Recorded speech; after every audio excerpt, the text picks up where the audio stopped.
Graça e paz, meus irmãos e minhas irmãs do Salmo 128.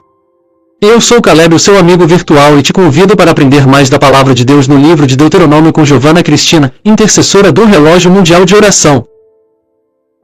E eu sei que esse estudo vai fortalecer a sua fé e trazer direção prática para o seu dia a dia. Então já deixe o seu like, se inscreva no nosso canal e ative o sininho, porque assim você não perde nenhum dos próximos capítulos. E depois me deixe saber o que mais falou com você nesse estudo, e escrevendo aqui nos comentários qual parte tocou o seu coração. Agora, vamos ao nosso estudo de hoje. Graça e paz, minha irmã querida do Salmo 128 e meu irmão querido do Salmo 128. Então, vamos estudar o capítulo 17 do livro de Deuteronômio, do versículo 1 ao 7. Veja que o capítulo 17 começa com uma advertência sobre não oferecer ao Senhor um sacrifício, ou seja, uma oferta de boi ou de gado miúdo, onde houvesse defeito, pois isso seria uma abominação ao Senhor. E veja que nós já estudamos aqui que esses animais não poderiam ter nenhum defeito.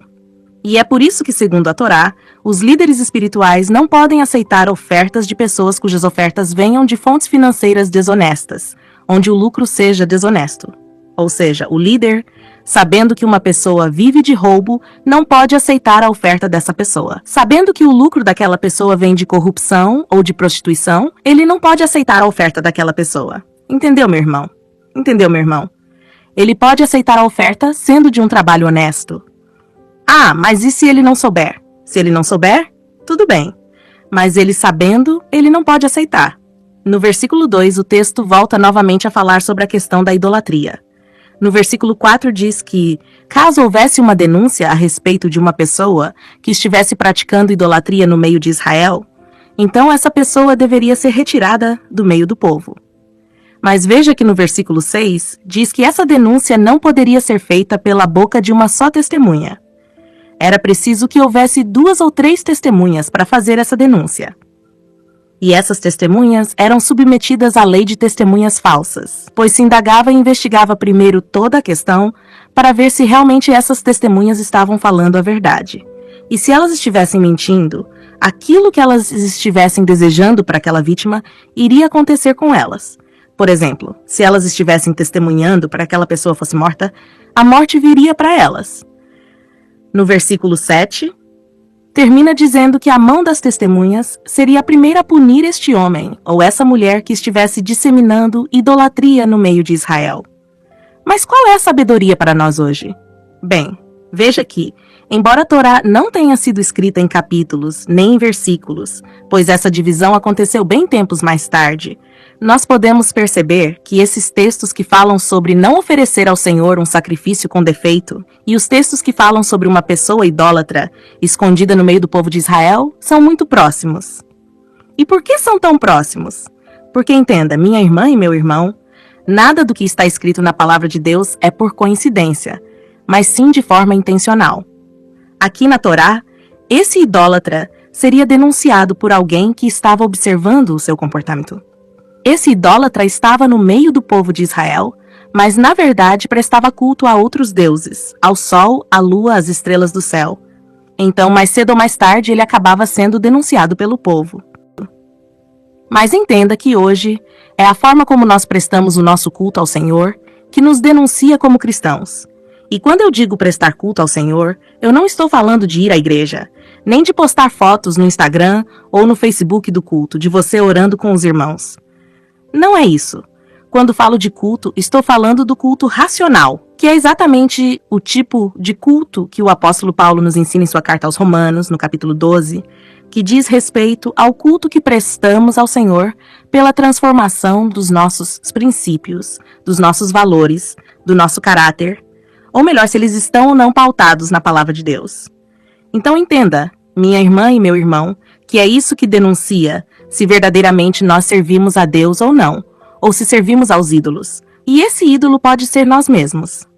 Pois nós já falamos aqui no outro capítulo que idolatria não é só imagem, é quando você presta culto a si mesmo, quando se coloca acima do próprio Deus, quando você coloca o seu desejo acima da vontade do próprio Deus. Então a maneira como o homem presta o seu culto ao Senhor revela exatamente o que este homem pensa de Deus. Porque saiba que, na verdade, Todos nós temos um relacionamento com Deus, inclusive o ateu. Sabe como o ateu se relaciona com Deus? Dizendo para Deus o tempo todo que não acredita nele. Então, é a maneira como nós prestamos o nosso culto ao Senhor que revela se realmente acreditamos em Deus ou não. E entenda que essa mudança, essa nossa maneira de pensar, é algo que só o Espírito Santo de Deus pode fazer. Por isso devemos orar sempre, orar sem cessar, pela salvação da quem ainda não conhecem o Senhor. Entendeu, minha irmã? Entendeu, meu irmão? Então, minha irmã e meu irmão, a maneira como você presta culto ao Senhor é o que te denuncia. Não é o que o outro acha de você. Não é. Não é quando alguém diz, será que ele é crente mesmo? Não. É a sua maneira de pensar, de agir, os princípios, os seus valores, a maneira como você presta o seu culto que denunciam se você crê ou não no Senhor. Tá bem? Espero ter te ajudado tremendamente com essa palavra, em nome do Senhor Jesus. Que o Senhor te abençoe, que o Senhor te cure, que o Senhor te prospere, que o Senhor te faça cada vez mais dizimista, fiel, ofertante, sustentador de profetas e de missionários, em nome do Senhor Jesus. Um beijo, fiquem com Deus e até o nosso próximo estudo, na próxima semana, continuando o capítulo 17, em nome do Senhor Jesus. E se este estudo falou com você, deixe o seu like e compartilhe também com alguém que precisa ouvir esta mensagem, e se inscreva no nosso canal para continuar acompanhando os próximos capítulos. E não se esqueça de ativar o sininho, porque a cada estudo Deus tem algo novo para nos ensinar. E me conta nos comentários, qual foi a maior lição que você recebeu hoje da Palavra de Deus. E creia que as irmãs do Relógio Mundial de Oração estarão orando por você. E desejamos a todos um Feliz Natal e um Feliz Ano Novo, que sejam dias de paz, renovo e profunda comunhão com o Senhor. Estaremos fazendo uma breve pausa para revigorar as nossas energias espirituais e, se Deus quiser, retornaremos no dia 8 de janeiro com mais um estudo do livro de Deuteronômio.